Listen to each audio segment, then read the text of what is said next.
Hello friends, let's discuss current affairs. Have a book and pen ready? Write as much as you can. Here's the first question. Who will represent India at this World Summit on Information Society Forum 2021? Now this started in January this year, will go on till the last week of May. So I'll give you some notes on the WSIS. Please write it. First point. You underline this, you take the full form World Summit on Information Society Forum, and below that we'll write some 3-4 points. Point 1, world's largest gathering of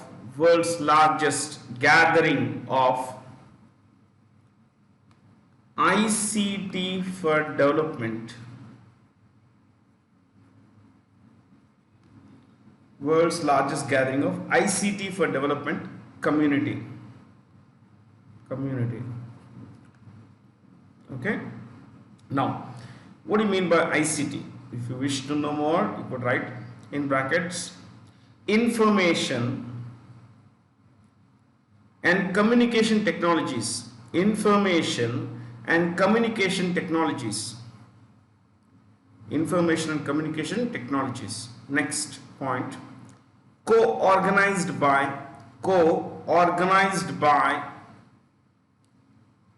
the ITU, write the short name first in brackets, International Telecommunications Union.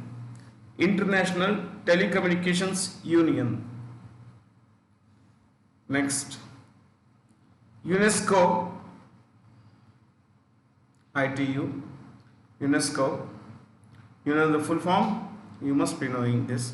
United Nations Educational, Scientific and Cultural Organization. I repeat, United Nations Educational, Scientific and Cultural Organization, UNDP, United Nations Development Program,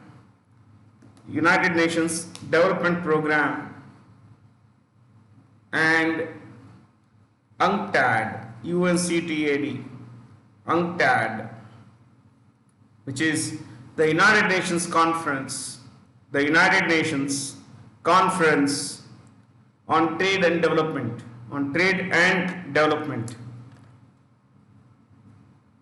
The United Nations Conference on Trade and Development. So 4 bodies come together along with the personnel at the WSIS to organize this event. So to repeat, ITU, the International Telecommunications Union, then the UNESCO, United Nations Education, Scientific and Cultural Organization, then we have the UNDP, which is the United Nations Development Program, and in the end we have the UNCTAD, which is the United Nations Conference on Trade and Development. Fair? Next, chairman for 2021. I write it here, Maxim Parshin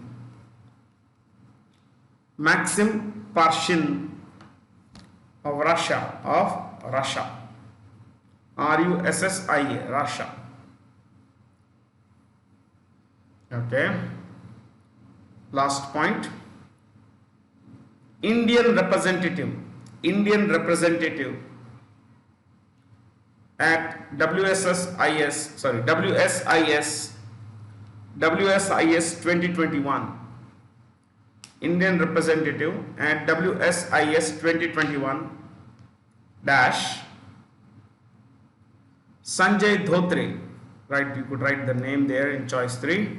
Sanjay Dhotre. Who is Sanjay Dhotre? Let's write, underline his name, pull it down arrow, right? Minister of State, MOS, for A, Education, Minister of State for Education. So B, next point, B, Communications, B, Communications, and C, Electronics and Information Technology. Electronics and Information Technology. So to repeat, Sanjay Dhotri holds three ministries. He's a minister of state for in three ministries.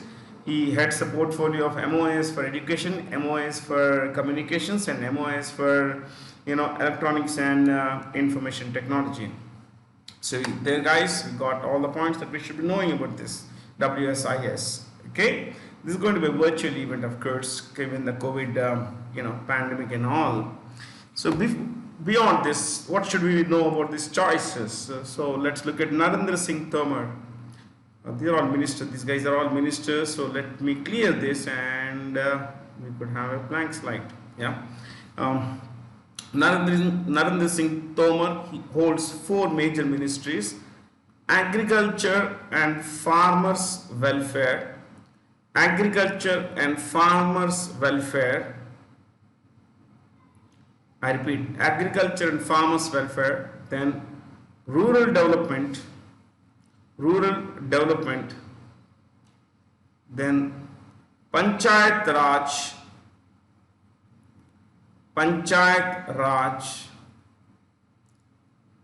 and in the end we have food processing industries.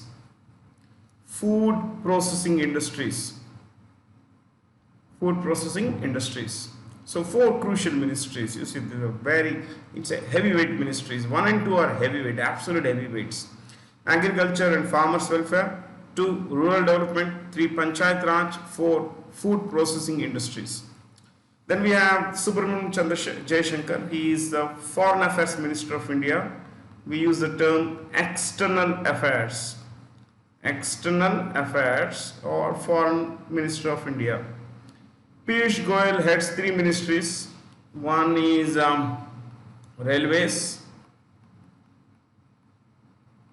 Then we have consumer affairs, food and public distribution. To repeat, consumer affairs, food and public distribution. Then commerce and industry.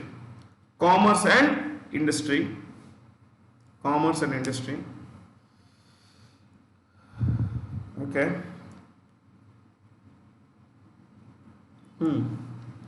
Prakash Javadekar, he holds 3 ministries actually. Again, in this case, he is the Information and Broadcasting Minister.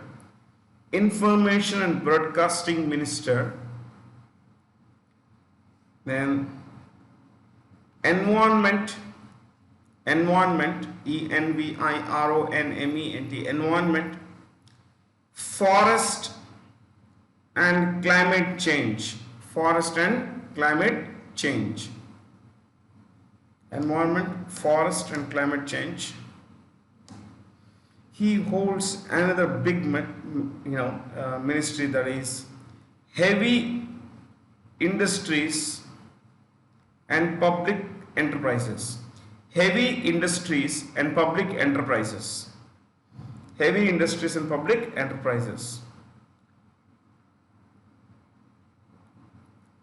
See, they may just ask you which of the following ministries is not held by Prakash Javadekar. So you should be familiar. You should be familiar with all these things.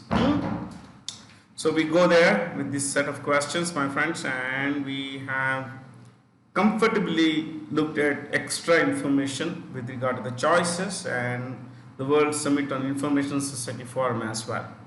From here to the next one. Whose name has been recommended or suggested for the post for the next CGI of India by the outgoing CGI Sharad Arvind Bobde.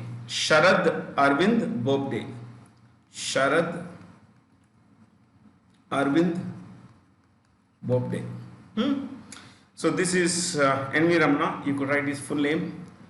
Nutala Party Venkataramana. He comes from Andhra Pradesh. Nutal Party Venkataramana. Born 1920. I think not 1920. That would be more than 100 years. I'm so sorry. Okay, he would, his name was suggested recently because there were some allegations put forth against, Justice Ramana by the Chief Minister of Andhra Pradesh, Y.S. Jagannath Reddy. Consequently, after an inquiry, the collegium headed by the Supreme Court collegium headed by the Chief Justice of India, Sharad Arvind Bobde, dismissed those allegations and said that those allegations were frivolous, petty, and fabricated.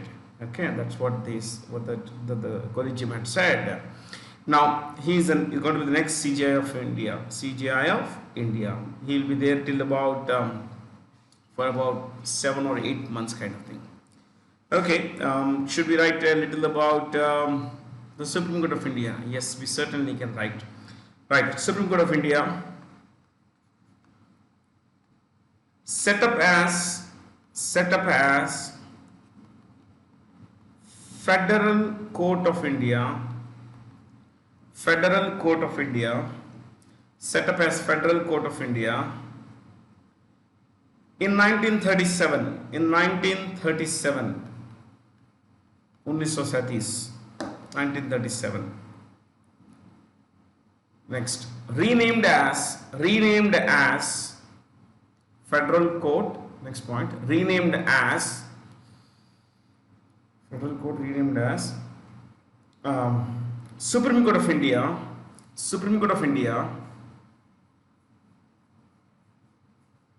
In 1950. To be precise, 26 January 1950, but write 1950. Next, total strength 34. 33 judges plus 1 CJI. 34 is strength, total strength of the Supreme Court of India. This is include 33 judges and 1 CJI. Okay, guys, and please know that currently it's full, or there is no vacancy in the Supreme Court of India. Last point, motto.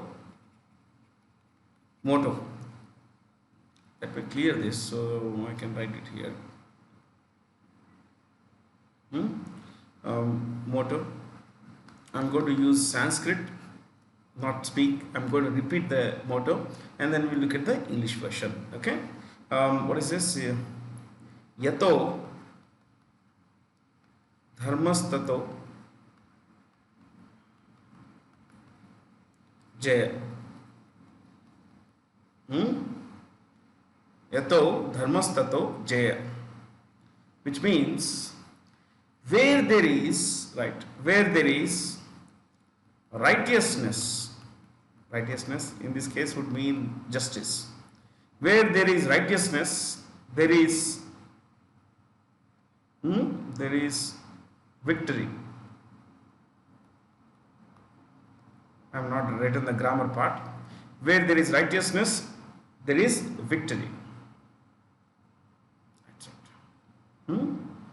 So you got some stuff about the Supreme Court of India. So this is what I like to do, add some extra value rather than discuss the names of the just the surnames of the full names of D.Y. Chandrachud and all. These are all justices at the Supreme Court today, but I'm not really concerned about the judges of the Supreme Court. I'm just looking at the overall information that we should know about the Supreme Court of India.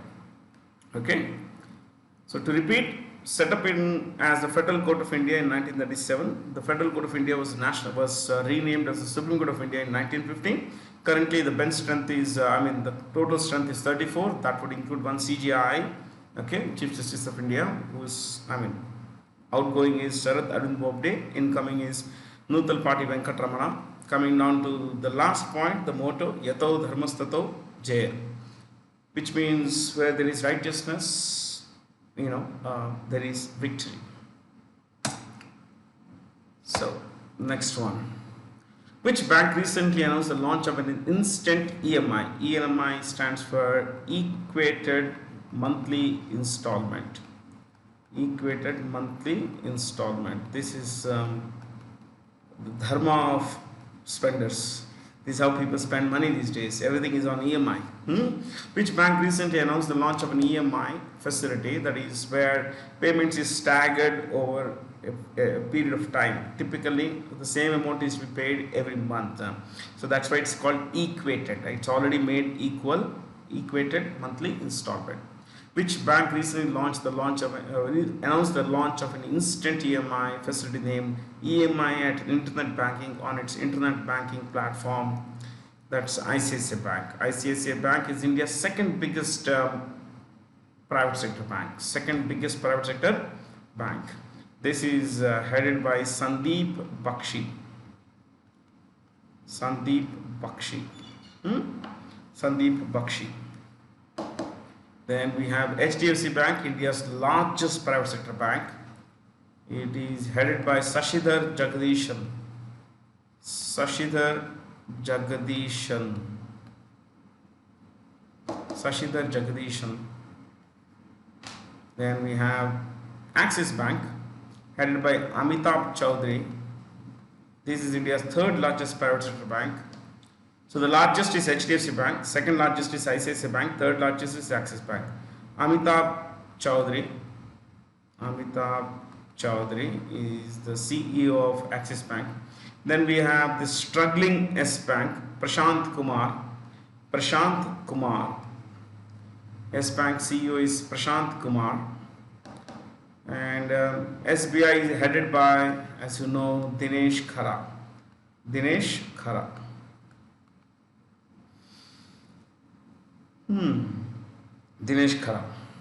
Okay. Pretty good stuff. So to repeat, ICICI Bank, second largest bank in India. Largest is HDFC Bank. Third is Axis Bank. And SBI is India's largest private sector bank and overall the largest bank in India by a mile. Okay, I mean it's very large. Nice picture. Which located in Kashmir, Asia's largest tulip garden with over 15 lakh flowers of more than 64 varieties were recently opened to the public when the garden was open. Okay, the tulip garden was open. This tulip garden is located on the banks of river, so on the banks of the lake called Dal Lake. Okay, this is in Srinagar.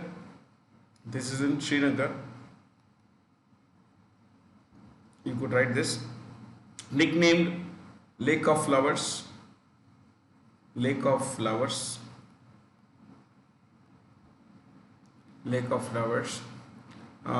Spread over 18 square kilometers.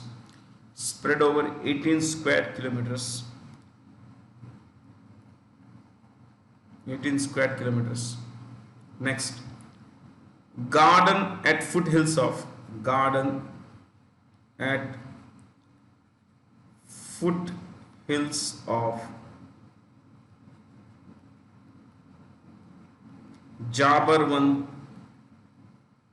range.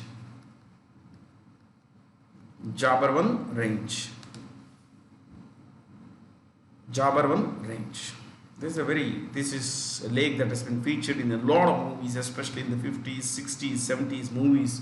Shami Kapoor's movies were shot around this. Kashmir Ki Kali was shot on this lake. So the range at the is Jabarwan, at the foothills of which you would find this garden, and the old name of the lake is Mahasarit. Sanskrit name is Mahasarit. The lake was previously called Mahasarit. Okay. Then we have this Wular. Wullar's one of the largest freshwater lakes in Asia, and its ancient name is Mahapadmasar.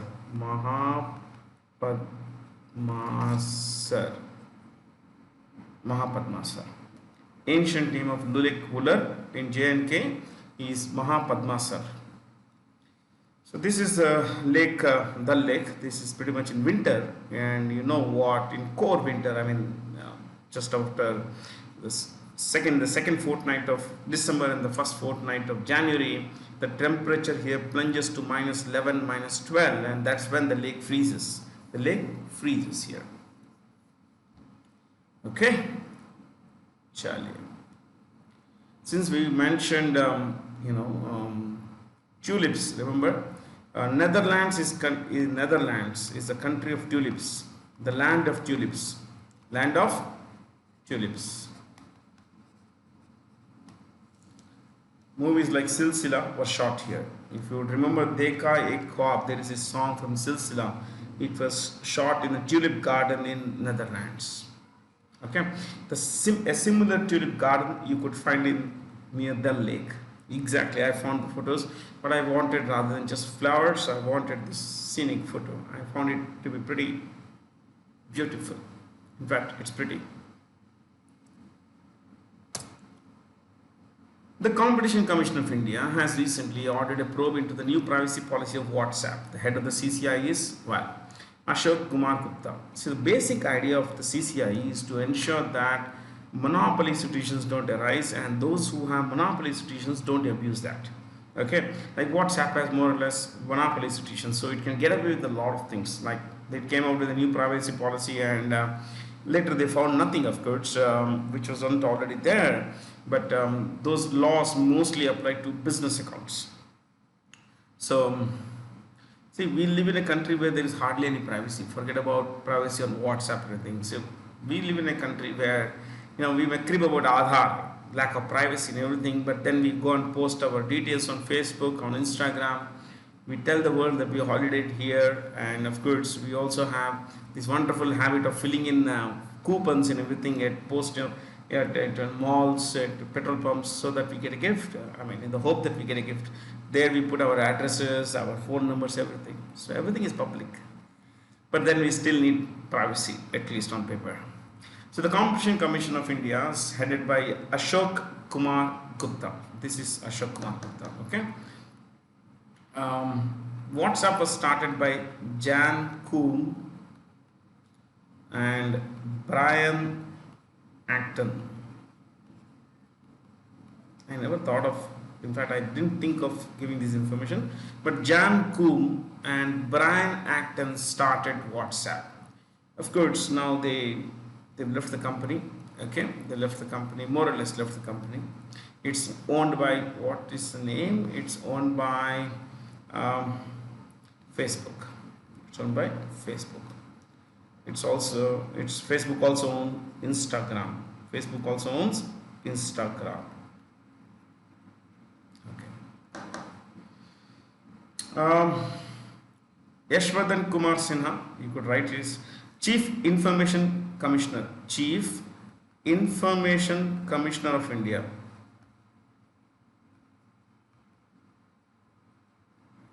Chief Information Commissioner of India. So, Chief Information Commissioner of India. What about the choices? We have choices like two, Bhagwant Singh Bishnoi and Sangeeta Verma. So we could as well write about them. 2 and 4 are members of the CCI. Members. You could write this. Members of CCI. Okay. Members of CCI. So, members of CCI. What about Sunil Arora? He is the Chief Election Commissioner of India. Chief Election Commissioner of India. Okay. So, just looking at something that I'm switching off the phones actually. Anyway. Chief Election Commissioner of India, Sunil Arora. So now that we mentioned the names of the members of the CCI who assist Ashok Kumar Gupta, Chairman Ashok Kumar Gupta, we can as well write the two election commissioners of the Chief Election Commission. Okay, this is the CEC, the Chief Election Commissioner. He is assisted by two persons. One is Sushil Chandra. He is an IRTS officer, Indian Railway Traffic Service officer. Sushil Chandra is one, and the second one is Rajiv Kumar. So two election commissioners. I think he's an IRS officer. We have Rajiv Kumar and Sushil Chandra assisting Sunil Arora. Okay, so with there we go with the CCI. The Indian Coast Guard ship Vajra has recently been commissioned by General Bipin Rawat. In this context, which of the statements is or true? Now, who is Bipin Rawat? General Bipin Rawat is the Chief of Defence Staff. You could write this. Chief of Defence Staff. He is India's highest military officer. Chief of Defence Staff. Chief of Defence Staff. So let's write about Indian Coast Guard. Then I'll come to this offshore patrol vessels. Okay. So let's break this into parts. We wrote about General Bipin Rawat, Chief of the Defence Staff, the highest military officer of India.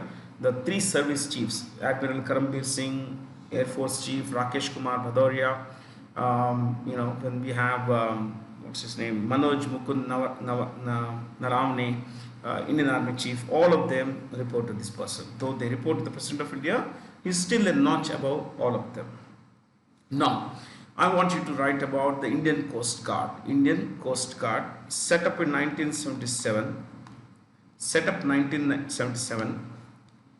Director General Krishnaswamy Natarajan.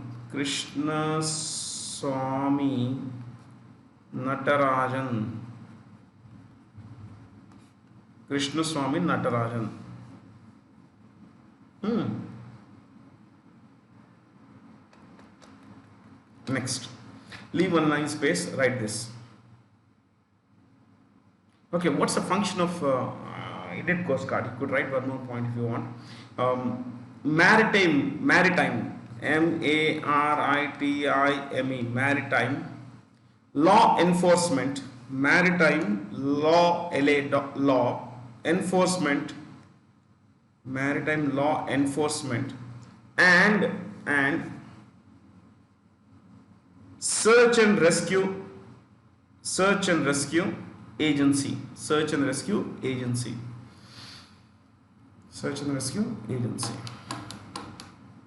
So that's precisely what it does. In fact, there are a lot of more functions, but I've squeezed everything into this. If we want to write more, we can write this when we discuss OPVs. Okay? OPVs, offshore patrol vessels. Now you write offshore patrol vessels. Patrol.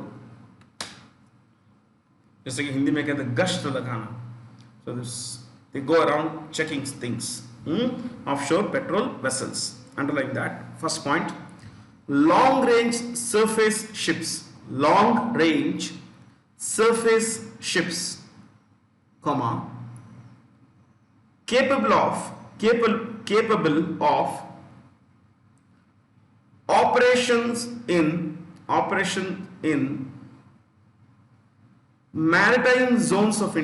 maritime zones of India, comma, including island territories,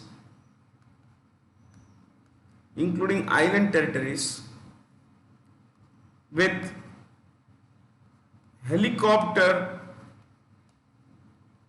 operation capabilities.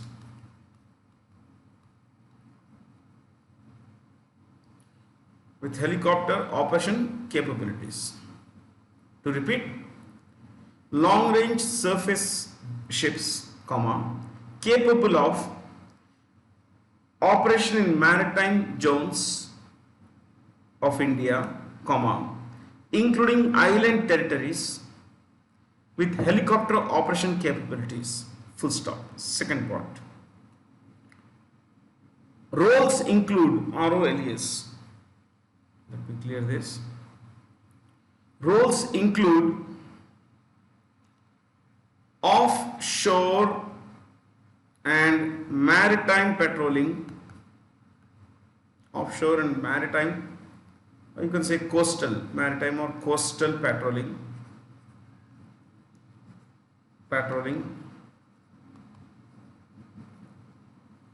comma, policing, POLICING, policing, maritime areas or maritime zones,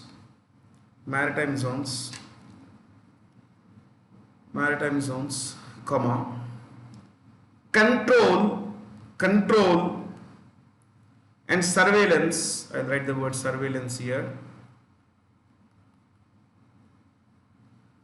Control and surveillance, comma, anti-smuggling and anti-piracy, anti-smuggling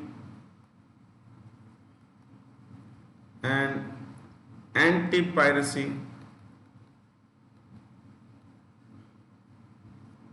operations, anti-smuggling and anti-piracy operations with limited, limited, limited wartime roles,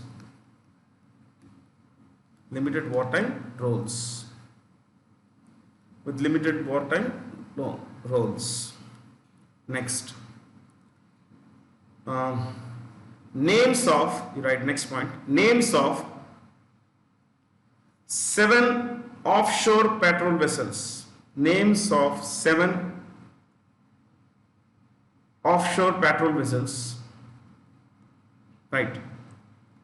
Vikrama,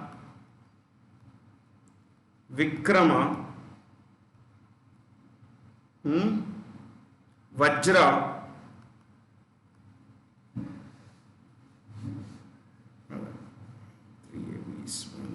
all start with V. Veera, Varaha, Vijaya. One more is there. It's a 5-letter word. Varad. Vikram, Varaha. Varad, Vajra, Veera, Vijaya. Okay. We got all 7.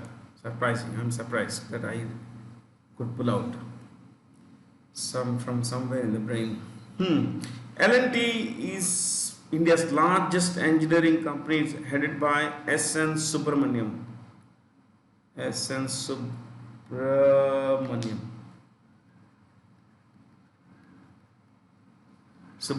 S.N. Subramaniam.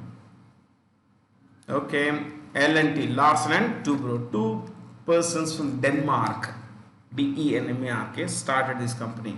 Henning Hock Larsen and Soren Toubro. Those of you, just for trivia sake, for fun's sake, you want the full names. Henning Hock Larsen and Soren Toubro. Henning Hock Larsen and Soren Toubro. Cool stuff, na? Yeah, it is cool. When we know things, it's cool. If we don't know, well, it's always not so cool. Whom the following is a recipient of the prestigious Vyas Samman for his novel Patliputra Ki Samragi. Yeah, Samragi. Samrajya is should have been, I'm not very. So Sharad Pagare. And what should you be knowing about this particular award? You could write this Vyas Samman, underline that.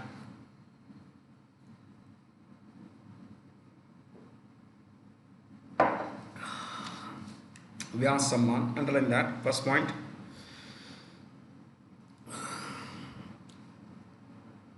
Given by K.K. Birla Foundation, Krishna Kumar Birla Foundation, K.K. Birla Foundation, given by K.K. Birla Foundation. Okay, next. Awarded for best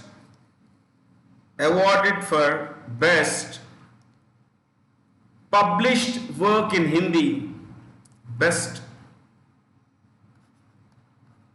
published work in Hindi In the last 10 years, in the last 10 years, last 10 years, in the last 10 years, okay, and the cash price is about 4 lakh rupees. So next, this is 2020, and 2019, if I'm not wrong, was given to Nasira Sharma.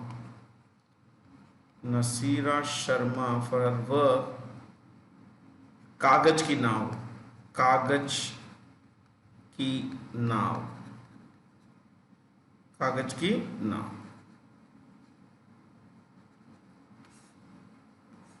Kagaj Ki Naav. ठीक है? That's about it.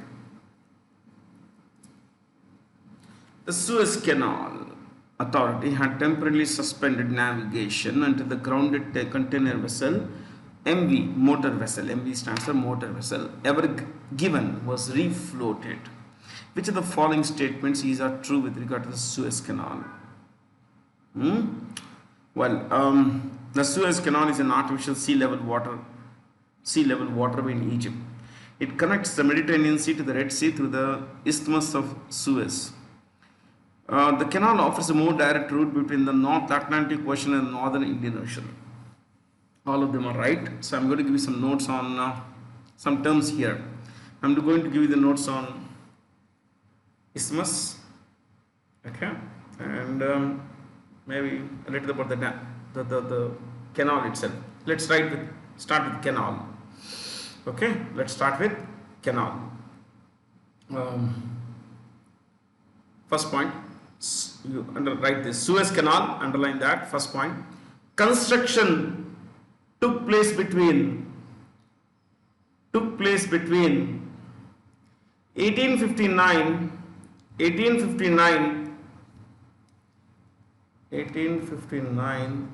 and 1869, 10 years. 1859 and 1869. Next. Next point, total length of 193 kilometers. 193 kilometers. I'll show you the canal in the next slide, but just write this information. Next point. Cut the distance or reduces the distance, cuts the distance between Europe and you could say Europe and Arabian Sea, that's a better way of looking at it, and Arabian Sea by about 8,900 kilometers, 8,900 kilometers, 8,900 kilometers.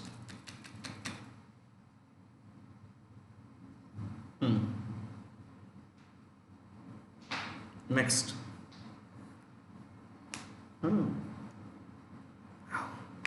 Next. Every day, about, instead of day, why not write year? Every year, about 18,000 vessels, vessels, VESSELS, vessels, pass through the canal, Last point. Canal closed for 10 years. Canal closed for 8 years, not 10 years. 8 years. 8 years. Between June 1967, June 1967 and 1975 and June 1975.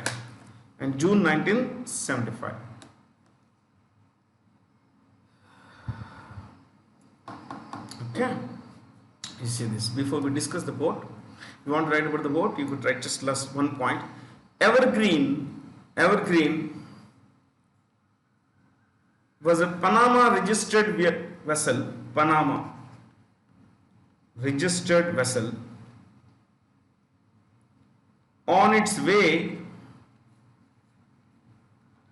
from Malaysia,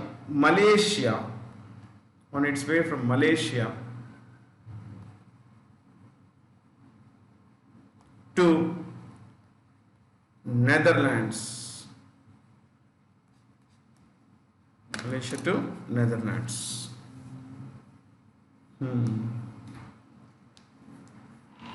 Okay. I'll show you the lake first, the canal, the lake, and everything. See, this is you see here, this is a canal. Earlier, this was all land. There was no canal here. This is all land, completely land. Okay? This is all land. So what they did was, you know, because of this land here, because of the land here, ships had to move, and this we are discussing what, 1800s? Yeah, 1800s till the lake, the lake work started in 1859. Okay, 1859. So you would find that, you know, the colonization of India and the colonization of a lot of countries in Africa had started, Asia and all these countries had started by that time. So the you know, European vessels used to take this route. You know, they would go like this down south, and they would, you know, through the treacherous Atlantic Ocean they would move. This would take days and days, and today we have advanced shipping technology, but back in those days when, you know, steam engines were there, you know, we had what are called, you know, sails and all that. It would take days on end, so it would be pretty tough actually. Oh, you know, the distance, you see the distance. The distance was how long? I'll just clear this, and so that, you know, you will become that much clearer. From here, you could see the Bay of Bengal. It would take 16,000 kilometers. This route would take 16,000 kilometers to come to, you know, what say, Netherlands, Britain. But with the opening of the Suez Canal, the distance came down to 10,000 kilometers. So it's reduced by a significant, you know, number, my friends. This is something that has changed the world. With the opening of the Suez Canal in 1869, the period, the colonization, the exploitation of Asian and African countries by European powers accelerated. You know, now ships would go faster, they would move faster from here. They dug a canal here like this, they cut the land, and this they can look at this. They simply, what they did was they cut it. Okay, now you see this, normally what you would call, you know, is an isthmus. An isthmus is a narrow strip of land that connects to that narrow strip of land that separates two water bodies. Okay, see this narrow strip of land, normally this was isthmus. Technically is no longer an isthmus. You understand this, because now they have dug a canal, and this is a canal here. This distance is 192 kilometers. Now ships can move faster like this. Not so fast, of course, but they can move this way, yeah, and they can move this way. This lake here is called Bitter Lake. There are 3 lakes within this canal. This is called Bitter Lake. Okay. So what happened was, the ship was here, and this particular ship, in a narrow stretch, it ran aground. There was a large scale sandstorm, and the winds were intense. The sandstorm winds were intense, because these are all desert. You see, this is the Negev desert, this is the Sinai Peninsula, and this is Israel here. This is all Negev desert, Sinai and all that. So it's pretty arid, and there was massive sandstorm, which blew, you know, the ship off its track. And because it's a very narrow stretch, you can see it's a very narrow stretch actually, what happened was that this particular ship ran aground, hit into the, you know, the bank. You see this now. See the earth mover. The earth mover is a large, what you call a typical JCB in North India. It's a very large machine basically, but you see this, it looks like a tiny, you know, it looks very tiny in front of this. So They tried to extricate it. Finally, they did this job, and it just went on its way. Now, because the canal is very small, very narrow, very narrow. So it actually kind of, this ship turned around, turned almost horizontal and blocked the way on either side. So 51 ships moved daily between, on either side. 51 ships would move through the canal, but it got stuck. So 51 ships would mean 7 days, more than 350 ships. You can understand that. Of course, now there are a lot of other ways. A lot of ships move through this, through this like this, and they from here they go to the Pacific and to this. Now, if you would, so here you found that there is another, there is this another route here. This is the east coast of United States, and this is the west coast. See, the Panama Canal was inaugurated in 1914. Before that, okay, let me tell you more. In 1884, France took up work in the country of Panama to cut this, slice this like this, and join the Atlantic Ocean with the Pacific Ocean. Okay, and unfortunately, France had to abandon the work because of major engineering miscalculations, apart from which a lot of people also died due to malaria and all that. This is all equatorial forest, okay, a tropical equatorial forest, lower tropical and higher equatorial forest. So a lot of people died, and this is, we are talking of 110-20 years back, my friends. So in 1904, America took over this work, and for the next 10 years they did the work, and in 1914 the Panama Canal was opened. From the east coast of America, now the ships and everything, the cargo and everything would go like this. Earlier, it had to go through this particular area, which is this particular area is one of the most dangerous in terms of storms, in terms of storms, tufans. So, but they had to go like this, and once the canal was opened, the distance came down from 11,000 to 2,000 kilometers. You understand that? I mean, it's a massive thing, isn't it? Faster movement of goods would mean faster commerce, basically, which is faster money, faster movement of everything else. So, one more thing. In 1521, a guy called Ferdinand Magellan started like this. He came here, and after encountering hundreds of storms, tens of storms in this water body, he turned here. And as he took a U-turn, he found these waters to be very peaceful, extremely calm. That's why he called them Pacific. Pacific means peaceful. That's how the name comes. I'm fascinated with all these things. In any case, a lot to discuss, not much to, in terms of time. We don't have much time to discuss. The new Chief Executive Officer of the Unique Identification Authority of India is what? Aadhaar body. It's the Aadhaar body. It's Subhash Garg. Subhash Garg is the new CEO. And who are these guys? Sanjeev Kumar is the new chairman of the Airports Authority of India. Airports Authority of India.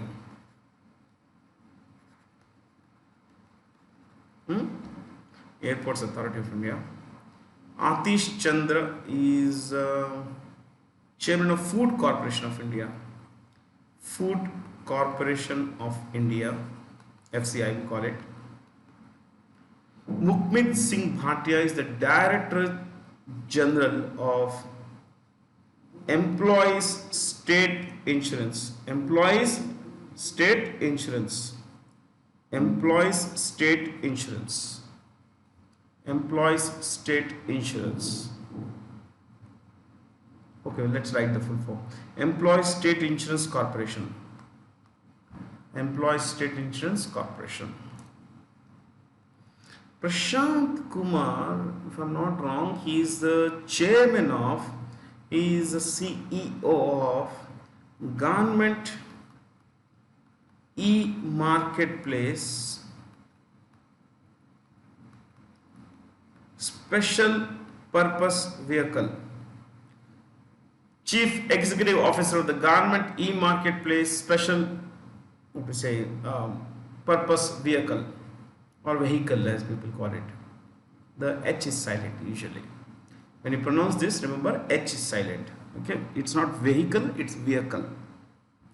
So to repeat, Mukmit Singh Bhatia is the Director General of the Employees Trade Insurance Corporation of India. Atish Chandra is the Chairman of the Food Corporation of India. Prashant Kumar Singh is the CEO of Government E-Marketplace Special Purpose Vehicle. Sanjeev Kumar is the Chairman of the Airports Authority of India Limited. Okay. Subhash Garg is the new CEO of Udai, and the outgoing guy is Pankaj Kumar. Saurabh Garg is succeeding Pankaj Kumar. Pankaj Kumar. The new chairman of the Airports Authority of India Limited. The very next question. Sanjeev Kumar. Maybe you could say it, look at it as revision question. Sanjeev Kumar. What about Ajay Tyagi? He is the chairman of Securities and Exchange Board of India. Securities and Exchange Board of India.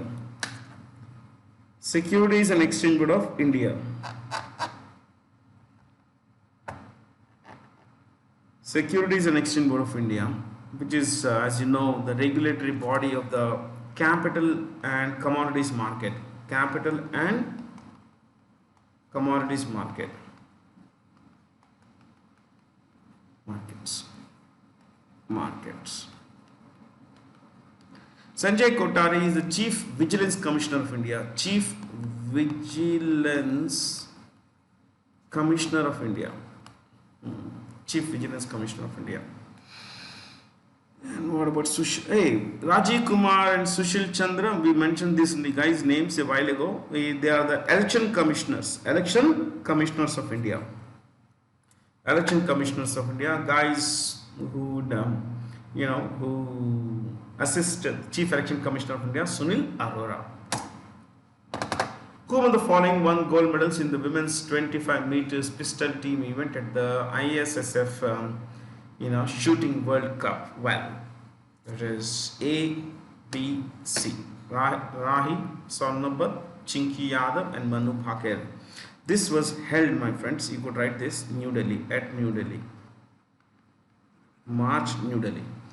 2021, March 2021. Okay. 30 gold medals were on offer, 30, of which you could write the table. Okay. 1, India, gold total. 15 gold out of 30, India got 50% of them. Total medal number 30. 2, United States. United States 4 and 8, I think. 4 golds for a total of 8 medals. 3, what is the name? Italy. Italy got 2 gold medals and for a total of 4. A total of 4. So out of 30 gold medals, top 3 countries won 21. Yeah. India got 15, United States 4, and Italy in the 3rd place got 2. So that's a good number. So including silver and bronze, India won 30 medals. 30 medals. Okay.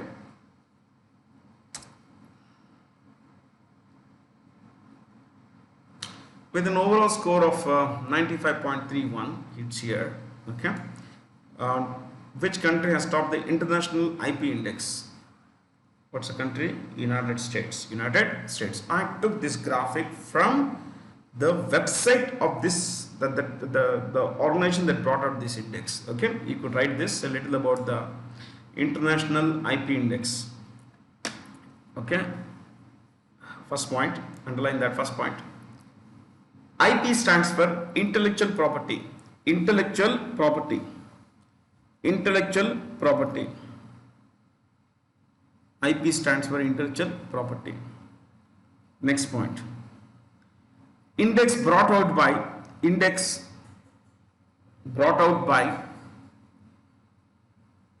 US Chamber of Commerce, US Chamber of Commerce, US Chamber of Commerce, US Chamber of Commerce. Global Innovation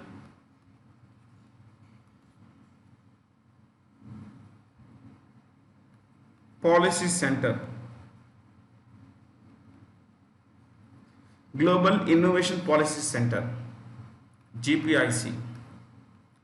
So this index is brought out by the US Chamber of Commerce's Global Innovation Policy Center. Okay, next. Top 3, you could write this. Top 3. Top 3. 1. United States. 2. United Kingdom. 3. Germany. And if you are not greatly familiar with what's intellectual property, it's about copyrights, trademarks, patents. Means someone works hard to bring something, to create something. So they have exclusive rights over its use and over its, of course, name and everything else that it represents. So those are that right is called intellectual property. It's an intellectual property of someone kind of thing. But you see in India, people use all kinds of pirated software, pirated cassettes, all that stuff. It's a normal thing. So that's a violation of what we say intellectual property law. So top 3 here, and then I think that should be fine. Yeah, should we write about India? I think there is a question on India. Here it is. India has been ranked 40th among 53 global economies in the International Intellectual Property Index. So why don't we write the name of the last country? 53. Venezuela. 53.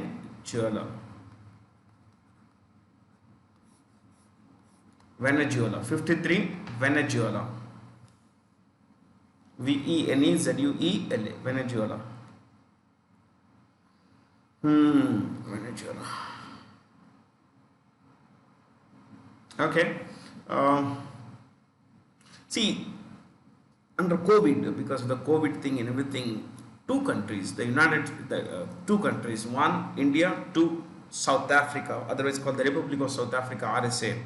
These two countries went to the WTO, World Trade Organization, and they said that we respect IPRs, we respect patents, everything is fine, but COVID has, COVID has made the world even more unequal. It was already unequal. It has made it worse. The inequality has become worse. So we want, a waiver of IPRs, that is intellectual property rights for COVID medicines, COVID technologies, COVID related technologies, medicines, therapeutics, everything. No copyright should be there. I mean, poor countries should be able to access patented stuff because they need to take care of their people, and they aren't rich enough to be able to pay patent, to pay royalty and everything else. And that's a very cumbersome process. So because of the emergency situation, we need a waiver for this. And it's, the rich countries are opposing this, but let's see how it works out, my friends.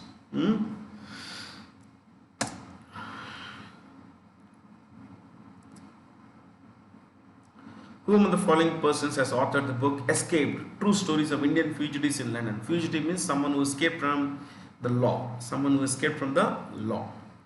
A and B. Danish and Ruhi Khan have authored this book. And this is a story of people, about 12 persons in this book. They have highlighted 12 persons like Nirav Modi, Vijay Mallya. There was a bookie called Sanjeev Chawla. He escaped from India to London, but then he was brought back because of extradition. Now, even in the case of Nirav Modi also, the British government has okayed extradition, that is, he should be sent back to India. Even Vijay Mallya's case has been, he's lost a case for that. Let's see how things work from here. Coming to this particular book. In this book, he talks of people who have escaped the clutches of law in India and gone to London. So the focus is on London. Why London? That's a story. Why London? There are a lot of reasons for that. For us to discuss that, would need we would need a lot of time, and we don't have that. Okay. Any idea about Salman Rushdie? I'm sure some of you would have heard of him. Salman Rushdie is he was born in Bombay, one of the world's greatest writers, living writers, and Salman Rushdie is author of a lot of books. One major work he could write is Midnight's Children. A lot of controversy and everything. I'm not going into the controversy part. Midnight's Children. It won the Booker Prize in 1981. Then in 1993, the Booker Committee was celebrating its Silver Jubilee, and they wanted to select the best out of the last 25 winners. And Midnight's Children won that honor. And again, at the age of, in 2008, they were celebrating their 40th anniversary, and then they chose this best among the Bookers. Again, Midnight's Children won that honor. Okay, Midnight's Children. So this one, and he could also write another book. His latest book is Keyshot. K-E-Y, Keyshot. That's how you pronounce it. Keyshot. Okay. Well, I have read all of Rushdie's works. Salman Rushdie. With which nation has India started working on its third joint satellite mission, including the human spaceflight program? France. We have had we have two major collaborations with France in the past. The third one is now in the works. Okay. Let's look at a little about the French and Indian collaboration. You could write Indian Space Agency is called ISRO.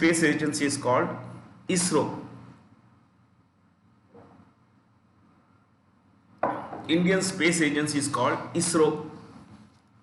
Indian Space Agency is called ISRO. You know the full form, Indian Space Research Organization. While the French Space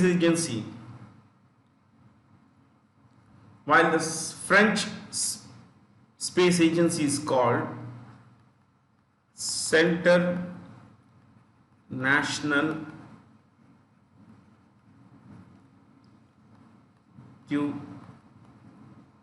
d'Études Spatiales. In short, CNES. Okay, it's called so and so. Next, the two agencies have collaborated.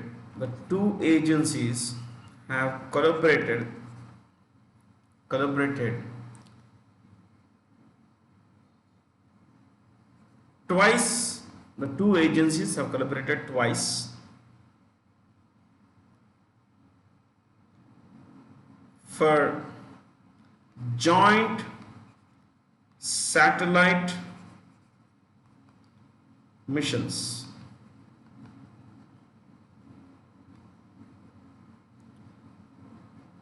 Dash one. What is it? Tropical, mega tropical,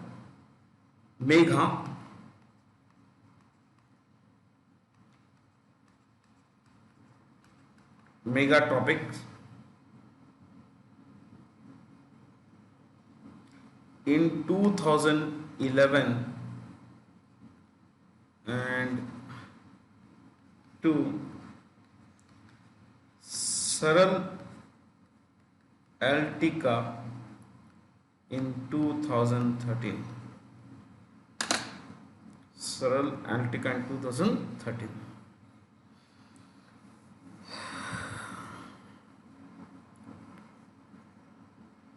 Okay. When these organizations, when these European countries have their own national space agencies, together they have the European Space Agency, ESA. Okay. But in the case of France, France and India have gone long back. I mean, very strong relationship we have had, over the decades, and France is incident. It was the only country in Europe that didn't, major country in Europe that didn't impose sanctions against India after the 1998, nuclear tests. I mean, a lot of reasons for that, but then it's a very big, but say symbolic step they took, that they would not impose sanctions against India. We'll do one thing. After these two joint missions, so we could write the names of the prime ministers just for fun and maybe a little revision. Prime ministers are leaders. Mario Draghi is the new prime minister of Italy. Mario, it's actually Mario Draghi, new prime minister. You know, Emmanuel Macron is the president of France. Emmanuel Macron. United Kingdom, Boris Johnson. Spain, Pedro Sanchez.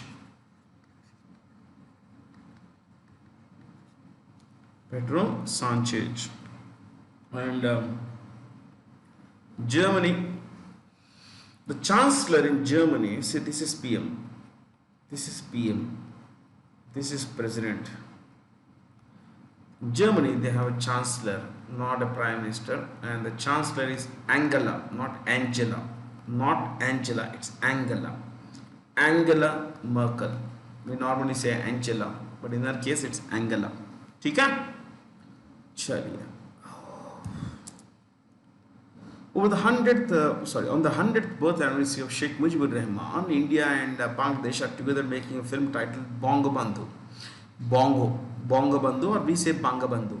Who is the director of this film? The great Shan Benegal. Awesome. Okay, let me tell you about Sheikh Mujibur Rahman. You could write this. Sheikh Mujibur Rahman, underline his name. First point.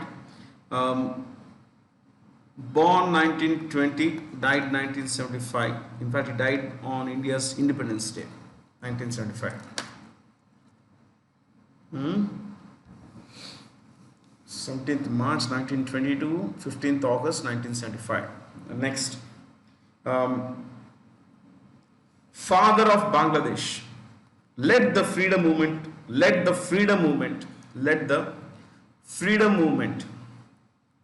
of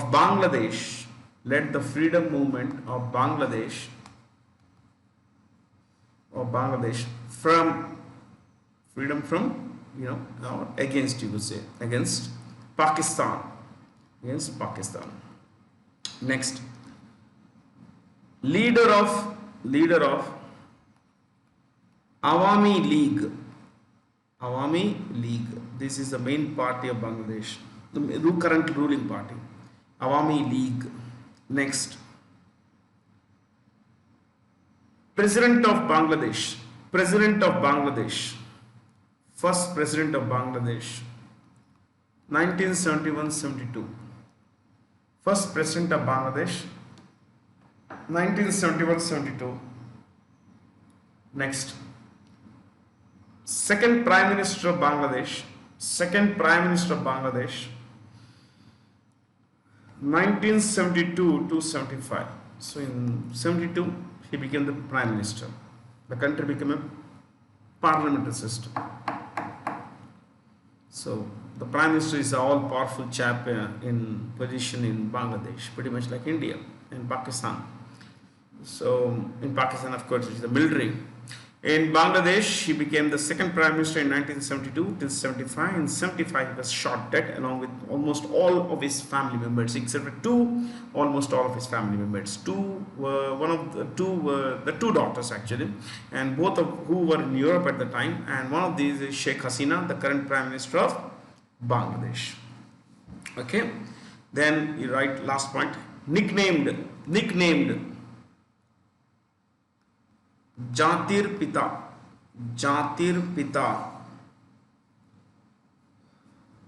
or Jatir Janak, Jatir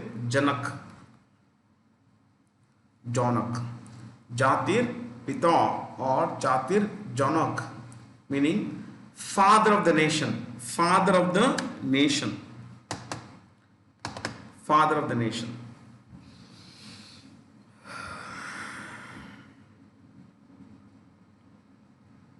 Hmm. Anurag Kashyap, Meera Nair, Aparna Sen, Ashutosh Gavarikar, plenty of, all of them are accomplished. Will not discuss their movies. So you could watch pretty good movies made by some of these guys. In fact, all of them. For the youth of which country has the Prime Minister of India, Narendra Modi, recently announced the Swarna Jayanti Fellowship? Bangladesh. He recently visited Bangladesh. Okay, now we know Sheikh Hasina. Okay, I'll just write Dhaka. Sheikh Hasina. Dhaka. So we got capital, leader, currency. Maldives. Malay. Next, Ibrahim Soleh. His full name is Ibrahim Muhammad Soleh, but Ibrahim Soleh. And then Rupia. What is it? Rupia. That's a currency. Sri Lanka, Colombo / Sri Jayawardene Pure Kotte, 2 words. Sri Jayawardena Pure, 1, Kotte is the other word. So there are 2 capitals, Colombo and Sri Jayawardena Pure Kotte. President Gotabaya Rajapaksa. Gotabaya Rajapaksa. Then currency is rupee. Sri Lankan rupee. Currency Sri Lankan rupee. That's the president, and the prime minister is his brother Mahinda Rajapaksa. Myanmar, recent stuff. Yeah, capital Naypyidaw. Min Lang Ong. Min Lang Ong. Then currency Kyat. Kyat. Okay. Nepal, Kathmandu. Prime Minister Khadga Prasad Sharma Oli. Khadga Prasad Sharma Oli. That's the Prime Minister. Currency is rupee. Currency is rupee. Next. In Pursuit of Justice, an autobiography, is a work of Rajendra Sachar. Rajendra Sachar. He was a judge and Chief Justice of the Delhi High Court, if I am not wrong, in 1985. He was Chief Justice of Delhi High Court in 1985. Considered to be a pretty, liberal socialist, and he also authored this report, the Sachar report, on the minorities in India, especially the Muslim community in India. Okay, former judge of the Supreme Court. Next, CGI of India. This is the Attorney General of India. Attorney General of India. Okay, that should be fine. Yeah, I think enough. Anil Darkar, who passed away recently, was a journalist, author, architect, founder, director of the MILF. Okay, there's nothing to discuss here. Anish has recently been appointed the MD and CEO of Mahindra and Mahindra, one of India's largest automotive companies, top 3 in fact. Okay, top 4. The 4th largest automobile company in India. Largest sales passenger vehicles especially was Maruti Suzuki, followed by Hyundai, 3rd Tata Motors, and 4th was Mahindra and Mahindra. Okay. This changes every month, almost every month actually, depends on the market conditions and everything. Who is the CEO of Ashok Leyland? It's owned by, okay, let me just clear this. its CEO, we just write Vipin Sondhi. Yeah, Vipin Sondhi is the CEO of Ashok Leyland. It's owned by the Hinduja family. Hinduja family. You must be familiar. There are 4 Hinduja brothers: Srichand, Gopichand, Prakash, and Ashok. Yeah, the. I mean, these guys own this company. You know, Gulf Oil, they own this. You know, IndusInd Bank, they own that also. Vipin Sondhi is the CEO of Ashok Leyland, India's second largest commercial vehicle maker. Tata Motors, the CEO is Guenter Bushek. Guenter Bushek. Okay. Then Eicher Motors, Eicher makes, if I'm not wrong, it makes this Bullet, yeah, the Royal Enfield Bullet. Siddhartha Lal. Maruti Suzuki, India's largest, passenger vehicle maker. The CEO is Kenichi Ayukawa.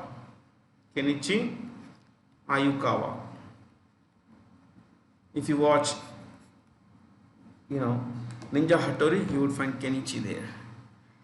That lazy bum who Hattori always tries to help. He's a lazy guy. He never tries to learn from his mistakes and everything. So we should not be Kenichi. We should be Hattori. We should be like Hattori, working hard, learn, and he always says, "Koshish karne walon ki kabhi haar nahi hoti." The same guy. I watch all that stuff. With which non-banking financial company has the Japan International Cooperation Agency (JICA) signed a loan agreement for the maximum amount of 10 billion Japanese yen, YEN, that's the currency of Japan, okay, Japanese yen, to support green financing in India. Tata Clean Tech. You could write a few things here. Tata Clean Tech. You could write this. Tata Clean Tech, joint venture between Tata Capital and International Finance Corporation of World Bank Group. World Bank Group. I repeat, joint venture between Tata Capital and International Finance Corporation of World Bank Group. Of World Bank Group.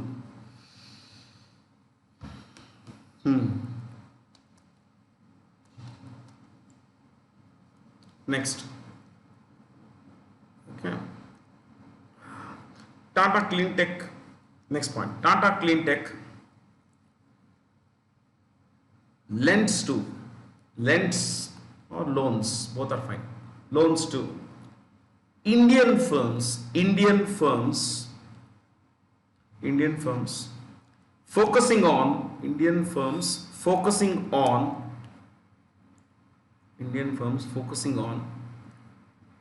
clean energy projects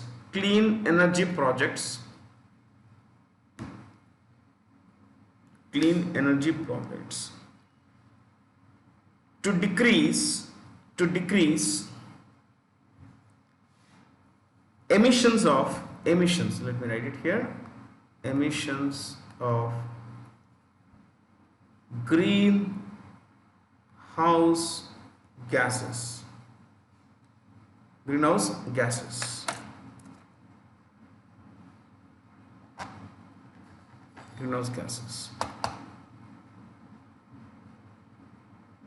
Okay, that's it. So, I mean, this is called green financing technically. Lending to businesses engaged in, using technologies or manufacturing with the help of clean technologies, so that the overall, pollution levels, greenhouse gas emissions, all come down. India's first lithium refinery, which will process lithium ore to produce battery-grade material, will be set up in Gujarat. Now, India doesn't have any substantial reserves of lithium, but we would, this particular company, what's the name of the company that will set up this factory, first lithium refinery? It is, you could write this, Manikaran. Manikaran, okay, Power Limited. Manikaran Power Limited will set up India's first lithium refinery in Gujarat. Okay, the idea is to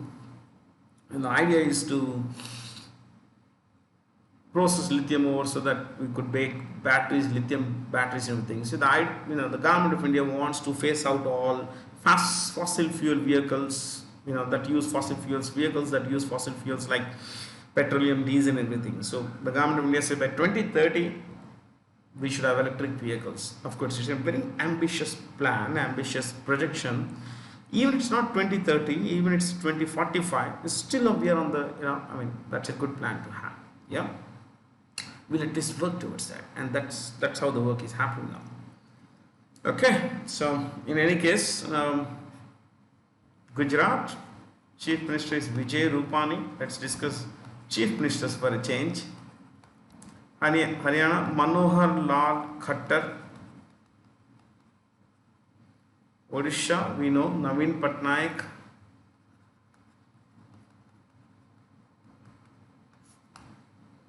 Bihar, Nitish Kumar.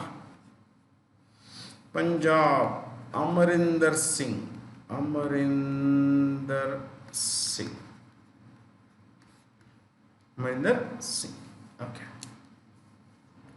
Next. Which of the following options are true with respect to credit risk management by banks in India? Now, how do you reduce risk associated with lending? That's credit risk. Risk associated with lending is called credit risk. How do banks manage that? Well, they manage this through credit rating. Yes, credit rating is assessing the credit worthiness of someone. How likely is the person to default? Okay, it's not that no one would. It's not that someone would not default. It's just that the credit rating helps actually. Like for example, if a country has AAA rating, this is the highest rating, AAA, AAA. It doesn't mean that it won't default. It just means that the risk of default is extremely low. I mean, almost no, but still there. Okay, so credit rating is one. What in India at least we have credit score and all that. So quantifying the risk by estimating expected losses. So if we lose, the bank says, if we lose, how much will we lose? So they quantify the loss. Risk pricing on a scientific basis. Now, what is risk pricing? Risk pricing is rate of interest. Rate of interest. How much should we charge given the risk involved? Risk involved means it could be high risk or low risk. But so rate of interest typically is a function of the risk involved. Okay, that's called risk pricing. Next, controlling the risk through effective loan review, periodical review. How much has the money come in or not on periodical basis? EMIs are being paid or not, all that stuff. Okay, controlling the risk through effective loan review mechanism and portfolio management. That's the essential idea. So all of them. Which of the following will become the first state in India to establish a leather park with an investment of 5850 crore? Uttar Pradesh. This will be near Kanpur. You could say Kanpur. Okay, this leather park will be established in Kanpur. It is likely to generate, about 2 lakh jobs, direct and indirect. So this is Kanpur, as you know, is known to be the leather capital of India. And just to bring you something, there is something called the Central Leather Research Institute. You know where is this? This is in Chennai, not in Kanpur. Central Leather Research Institute is in Chennai. Okay. The chief ministers, just one state, Hemant Soren.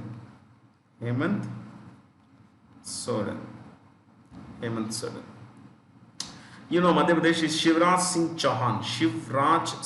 Chauhan. Maharashtra is Uddhav Thackeray.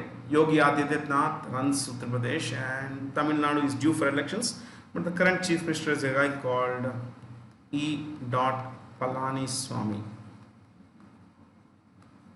You could write with a W also. Next. Dash are payment instruments that facilitate purchase of goods and services, including funds transfer against the value stored on such instruments. You know, they're called prepaid payment instruments. Typically, it's like a debit card. You use only what's already there. That's a debit card. Okay. prepaid payment instruments like gift cards. Yeah, it's like your mobile prepaid thing. You can use only what's already loaded onto the card. That's what it's a very good way of limiting expenditure. But most people use credit cards, and unfortunately, majority of credit card users don't know how to manage their credit. I mean, how to manage their finances. So they overspend and run into debts, basically. Always a sad thing. Oh, there we go, guys. That's about it. Thank you. Thank you for being here. Hope you learned a few good things. Stay curious. Thank you once again.